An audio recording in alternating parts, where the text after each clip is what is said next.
This video is for parents trying to navigate what shoes to buy for their little kiddos. Maybe you've got a pre-crawler, walking baby just about to start walking, or a toddler who's taking off. And what we want to make sure is that we actually preserve their foot health and make sure that we keep the natural mechanics of their foot optimal and not interfere with the amazing, magnificent process of the human body. If we haven't met, my name's Angela. I'm from the A-Life, and not only do we advocate for barefoot shoes and having a barefoot lifestyle with our students who take our programs, courses, and memberships online with the A-Life, but we are also parents. I am a mother to a 19-month-old now. She's actually running now, and I want to make sure that I do not stuff up her feet. Basically, as adults, we often have to go back to rewilding our feet, transitioning to barefoot shoes, transitioning to spending more time barefoot. I've done toe spreaders. I've done a lot of massage to loosen up the joints of my feet to start to get the mechanics back to how they were when I was a kid. But the amazing thing with children is that we were born perfect. We were born with amazing big toe alignment and all the joints in our feet, working optimally, and wide, broad feet to help start to absorb the pressure as we start learning to run and jump and things like that. But when we start giving our kids conventional shoes that are limiting their toe splay, that are ruining that absorption when they hit the ground, then this is going to cause issues down the track. I've grabbed some of Halo's shoes, and I want to say, like, most of the time we actually just get hand-me-downs from her cousins. So I thought we would assess some of the common shoes together, and so that you feel confident on what actually to look for. Now, number one, I want to say barefoot is best. Spending more time barefoot for your kids is the most optimal situation. I think we have to come back to and remember that shoes are just designed to protect us from, cutting ourselves or glass or things like that. So if your child is not in a situation where there could be broken glass or a nail or things like that, take their shoes off. Allow their foot to function barefoot, because that's how it's going to function optimally, especially when they're just learning how to use them. They're just learning, the mechanics are just starting to develop, and that's going to have an upstream effect on their knee development, on their hip development as well. And you just have to watch a child, learning to climb up. I watch Halo all the time, learning to climb and sitting in a deep squat barefoot. And you just see this beautiful wide toe splay, and that's there for a reason. And we want to maintain that as much as we can. So, I always make sure, just as a common thing, as soon as Halo gets into the house, I tell her shoes off. So she makes sure she takes them off. If we're going for a walk and I know it's just like grass and she can walk, I take her shoes off. When I know she's doing activities like we've got an outdoor climbing thing, I get her to do it with her shoes off, so her toes get a chance to get stronger, toe strength, and she's also working through the mobility and stability of her ankles and foot, okay? So barefoot is best. All right, so let's look at maybe what not to look for in a shoe. So I just grabbed some of the hand-me-downs that we've got for Halo. So this is a Polo Ralph Lauren shoe, very fancy. And you can see that I'm gonna try and bend it, and it's got a very stiff sole. So this is a problem because it means that her foot is not going to be able to move with the terrain that it's on. So I don't like that. It's also very stiff around the sides. And I also feel like it's a little bit narrow in the toe box. So that's why I actually don't like these, and I haven't given her these ones to wear. I also have these Nike ones. I try and avoid high tops as much as possible. Personally, I used to live in high tops, which was a problem. But high tops, they don't need ankle stability. We want them to use their own ankle stability.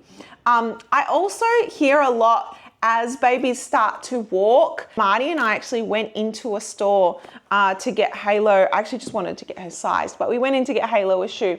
And the lady Halo actually had these before, and these are what they call a pre-walker, and you can see, like, look how bendy that is. They're super wide, they're super flexible, they're completely flat. It's got a very thin sole, so this is why I love them. And she was convincing me that these were a pre-crawler, and now that she walks, she needs more stability and more support in her arch and things like that. And she actually looked at Halo and was like, oh, her left arch is collapsing. Now, I want to debust this myth because I think it's really important. As an osteo, I used to see a lot of parents really concerned when they looked at their child's feet because they looked like they were collapsing. Arches don't really form in children until they're probably around 6 years old. It's really normal for them to have that a little bit more of that internal rotation happening in the legs, which is then going to cause that internal rotation in the feet. So I'm not worried about that. I do not want my child to have arch support. It's like putting a cast on their feet so that those muscles are gonna waste away. And at that age, we want the muscles to actually start supporting. So I really liked these. I've also found these ones here. So these are called Braver by Pretty Brave. I thought they were pretty good. They're actually a really good quality wide toe box. So wide toe box, flexible, thin, flat. And I want to pivot just for a minute to sandals. I've got a couple of options for more like beach shoes here. Now, Crocs. I'm actually like not really against Crocs. I love that they are really wide. They've got some flexibility in them as well. And the thing that I prefer Crocs to like giving them like thongs without backs is they've got this back to them. So you don't want to give your child shoes without a back because we want the shoe to be fixed to the foot. Yeah, so it's coming along with it. Otherwise, they're going to be gripping with their toes and that's not great. These sandals are actually Nike and I was really happy with these. These are flexible, wide toe box, thin bottom as well. So you're getting the gist. So Nike do apparently have barefoot shoes for kids, but for some reason when we get to adults, this kind of thing does not exist. And so it is just really important that when we do put shoes on our kids, number one, it's actually necessary. Do they actually need it? You know, if kids can get away with not wearing shoes, don't put them on them. They don't really need them. And it's better while they're developing their motor skills that they're actually doing it without the interference of shoes getting in the way of those natural foot mechanics. And then secondly, if you are going to get a shoe, most conventional shoes will not have this. So you have to go out, and I will put in the caption below some recommended barefoot shoe companies for kids that you can go and look up. But we want them to have a wide toe box so their foot can really splay. Kids have wide feet and we want to maintain that. We want to make sure that wide toe box is there so their big toe can stay straight. Yeah, it's only as adults, because of our ill-fitting footwear, that we start to get that big toe coming inward and then we get that bunion formation. So we want that wide toe box. We want them to be flat. Definitely do not want a heel lift.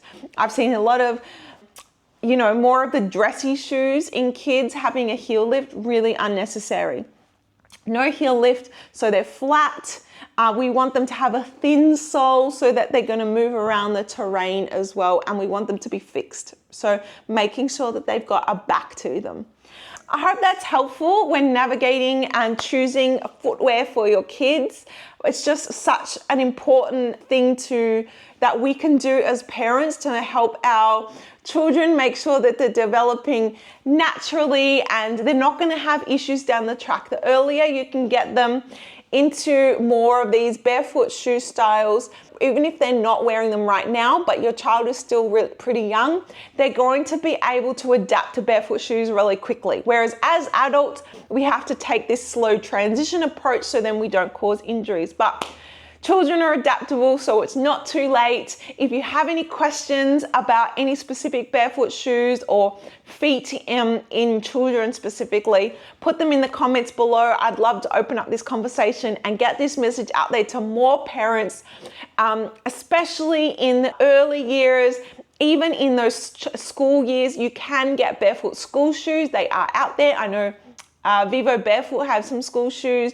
I'm sure there's other companies too. So let's save our kids' feet. And I would love to know if this is helpful. Please like this video, comment. I would love to hear what you think, and share it to any other parent that you think this would be useful to.